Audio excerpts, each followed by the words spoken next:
President-elect, would you please raise up your right hand and say, "So help me God"? So help me God. In front of thousands of South Africans, Cyril Ramaphosa took his oath of office. While this is the beginning of Ramaphosa's first full term as president, he came to power 15 months ago when Jacob Zuma resigned amid corruption scandals. His party, the African National Congress, is struggling to recover from the damage caused by Zuma and internal conflict. While Ramaphosa is calling his presidency a new dawn, he's also acknowledged his party's failures. In recent times, our people have watched as some of those in whom they had invested their trust have surrendered to the temptation of power and riches.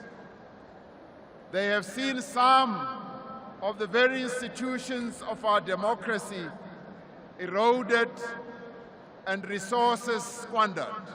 The challenges that our country face are huge and they are real,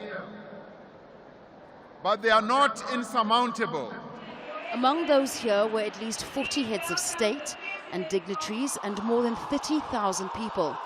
Many South Africans see Ramaphosa's presidency as the government recommitting to working for them. Ramaphosa used his address to reassure South Africans there'd be an end to unemployment, poverty and inequality. He's promised a better life for all. Promises the thousands of people here have heard many times before. The question for them is whether the president will live up to his pledge. While the ANC governments provided millions of South Africans with running water, electricity and free education, it's been criticized for the slow delivery of services. At 27%, more South Africans than ever before are unemployed. We're expecting a lot of jobs to be there, the best from them, not only him but ANC at large. We hope he targets corruption and to stop the state looting. We expect that he deal decisively with corruption to take our country forward. And I know all the investors will come back.